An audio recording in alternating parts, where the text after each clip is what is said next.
Assalamualaikum warahmatullahi wabarakatuh. Jumpa lagi dengan BK Sahabat Seru. Pada kesempatan kali ini saya akan berbagi materi bimbingan konseling kelas 7. Di materi yang ke-13 ini saya akan mengambil tema tentang bagaimana cara mengelola konflik. Nah, judul dari materi ini adalah cara mengatasi konflik dengan teman dan keluarga. Mari kita simak video berikut ini bersama-sama. Oke, kita awali dengan tujuan dari kegiatan layanan bimbingan konseling dengan tema ini. Yang pertama, tujuannya adalah memahami apa itu konflik dan penyebabnya. Kemudian yang kedua, mengenali jenis-jenis konflik yang biasa terjadi. Dan yang ketiga, mengetahui cara mengelola konflik dengan baik. Nah, apakah kalian pernah bertengkar atau berkonflik dengan teman atau keluarga? Apa yang kalian lakukan untuk menyelesaikannya? Baik, kita akan melihat beberapa penjelasan tentang konflik, terutama dengan teman dan keluarga. Oke, kita awali dengan pengertian konflik. Konflik adalah suatu kondisi di mana terdapat perbedaan kepentingan, pendapat, nilai, atau tujuan antara kedua pihak atau lebih.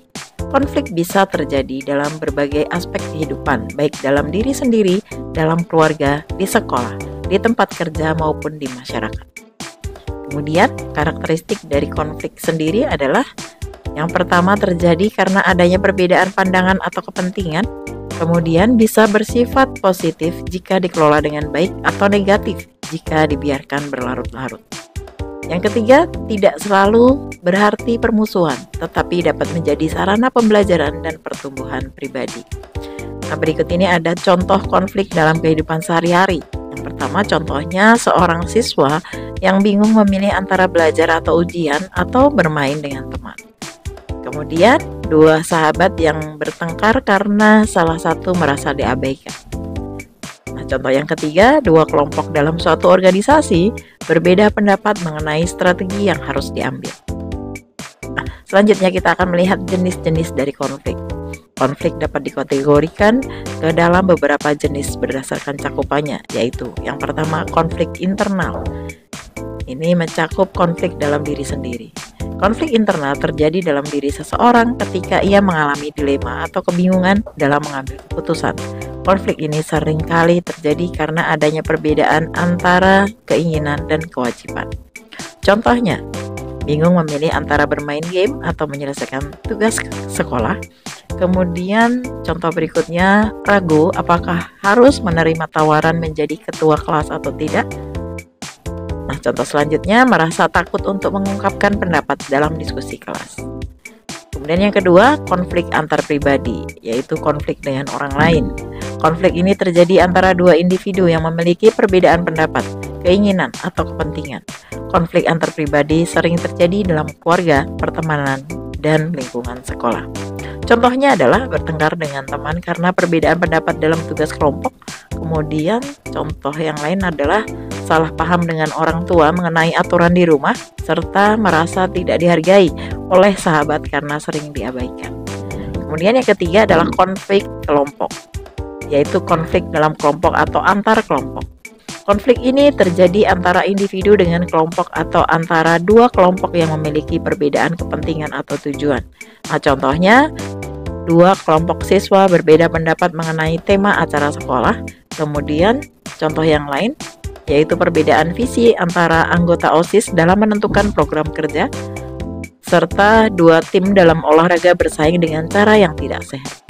Nah, apa saja penyebab dari konflik? Konflik dapat terjadi karena berbagai faktor. Di antaranya, yang pertama, perbedaan pendapat atau kepentingan. Setiap individu memiliki pandangan, nilai, dan tujuan yang berbeda-beda. Ketika perbedaan ini bertemu tanpa adanya kesepakatan, konflik bisa muncul.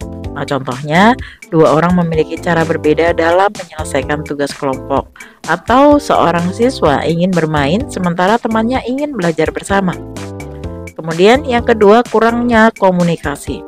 Komunikasi yang buruk dapat menyebabkan kesalahpahaman dan memperburuk situasi.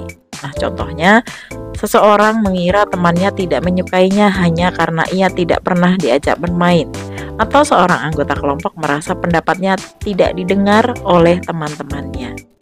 Kemudian yang ketiga, terjadinya kesalahpahaman.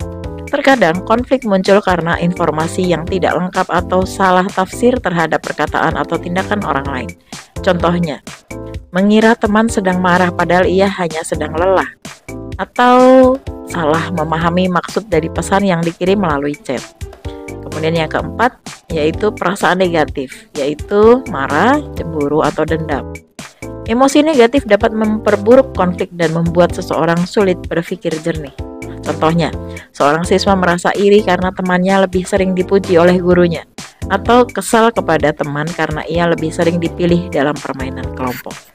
Oke, selanjutnya kita akan melihat langkah-langkah untuk mengelola konflik. Konflik tidak selalu harus dihindari, tetapi perlu dikelola dengan baik agar tidak menimbulkan dampak negatif. Berikut adalah langkah-langkah dalam mengelola konflik dengan efektif. Yang pertama, mengendalikan emosi. Sebelum menyelesaikan konflik, penting untuk menenangkan diri dan mengendalikan emosi agar tidak terbawa amarah. Tipsnya yaitu tarik nafas dalam-dalam dan hitung hingga 10 sebelum berbicara. Hindari berbicara atau bertindak saat sedang emosi. Jika perlu, ambil waktu sejenak sebelum menghadapi masalah. Selanjutnya yang kedua, mendengarkan dengan empati. Dengarkan sudut pandang orang lain dengan sabar tanpa menyela. Cobalah memahami perasaan dan alasan di balik pendapat mereka. Nah, ini tipsnya.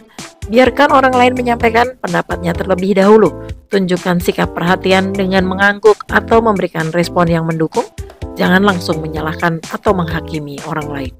Yang ketiga, berkomunikasi dengan jelas dan sopan. Sampaikan pendapat dengan cara yang baik dan jelas tanpa menyalahkan pihak lain.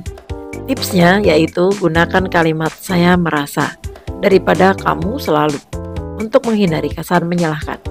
Bicara dengan nada yang tenang dan tidak berteriak. Fokus pada solusi, bukan mencari siapa yang salah. Yang keempat, mencari solusi bersama. Carilah jalan tengah yang bisa menguntungkan semua pihak agar konflik terselesaikan secara adil. Tipsnya, berdiskusi untuk menemukan solusi yang dapat diterima semua pihak. Jika sulit menemukan solusi, mintalah bantuan dari guru, orang tua, atau pihak yang lebih berpengalaman. Jangan mengambil keputusan sepihak tanpa mempertimbangkan perasaan orang lain.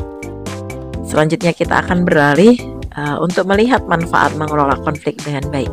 Jika konflik dikelola dengan cara yang tepat, maka akan memberikan dampak positif bagi individu maupun lingkungan sekitar. Berikut beberapa manfaat dari penyelesaian konflik yang baik. Yang pertama, hubungan sosial menjadi lebih harmonis. Dengan menyelesaikan konflik dengan cara yang baik, hubungan dengan teman, keluarga, dan lingkungan akan menjadi lebih baik. Contohnya, setelah bertengkar, dua sahabat belajar untuk lebih memahami satu sama lain. Perbedaan pendapat dalam kelompok membuat kerjasama semakin solid. Kemudian yang kedua, mengurangi stres akibat konflik yang tidak terselesaikan.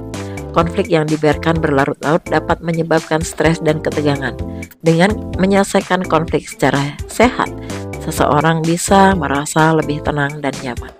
Contohnya, tidak ada lagi rasa kesal atau dendam setelah masalah diselesaikan. Lingkungan sekolah menjadi lebih menyenangkan dan nyaman. Yang ketiga, meningkatkan kemampuan komunikasi dan penyelesaian masalah. Setiap konflik yang dihadapi dapat menjadi kesempatan untuk belajar mengembangkan keterampilan komunikasi dan penyelesaian masalah.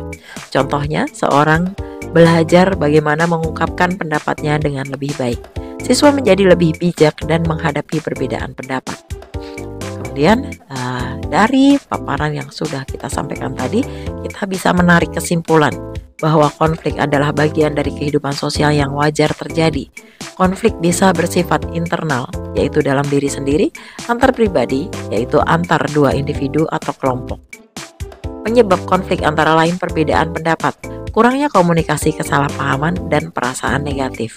Mengelola konflik dengan baik dapat dilakukan dengan mengendalikan emosi, mendengarkan dengan empati, berkomunikasi secara jelas, dan mencari solusi bersama.